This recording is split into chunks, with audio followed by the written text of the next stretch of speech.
যি বৰ্তমান ৰঙিয়াত আছোঁ আৰু ৰঙিয়াৰ পৰা যাই আছোঁ আমি মালিথান তুলসীবাৰী ৰঙিয়াৰ পৰা কিমান কিলোমিটাৰ ৰমেন্দা 1.5 কিলোমিটাৰ 2 কিলোমিটাৰ 2 কিলোমিটাৰ বেছি নহয় মাত্ৰ 2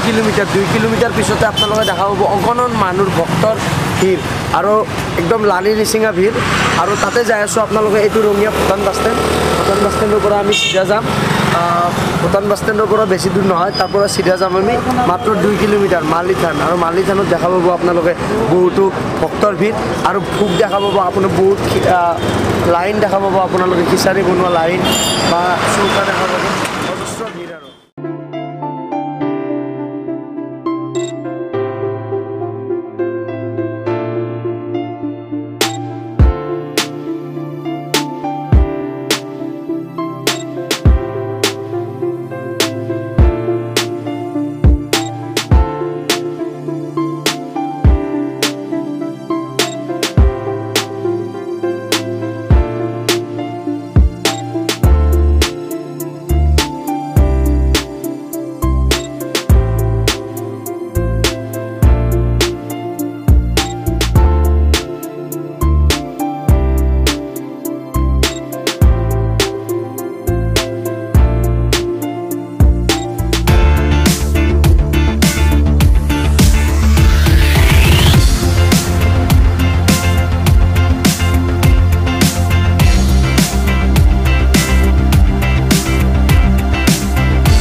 দেখিব পাইছে আপোনালোকে শোভাযাত্ৰা চলি আছে শোভাযাত্ৰা দিছে মালিথানৰে শোভাযাত্ৰা গোটেইখিনি দেখা কেপচাৰ কৰা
ঘটি আছে সেইকাৰণে মই তেখেতসকলৰ পৰা অনুমতি প্ৰদান কৰিছোঁ এইটো খুটাৰ পৰা এইটো খুটালৈ ঘটনা এটা ঘটি আছে এইটো খুটাৰ পৰা এইটো খুটালৈ এই গোপাল থানলৈ আহিছে তেওঁলোক যুৱক যুৱতী দুয়ো তেওঁলোকে এনেকৈ চকুৰে কথা পাতি আছে চাৰি চকুৰে কথা পাতি আছে ভগৱান প্ৰভু মই সেৱা জনাইছোঁ কটা সহজ তোমাৰ দুখদাই নধৰিব আৰু এইটো খুটাৰ পৰা এইটো খুটালৈ তেওঁলোকে চকুৰে কথা পাতি আছে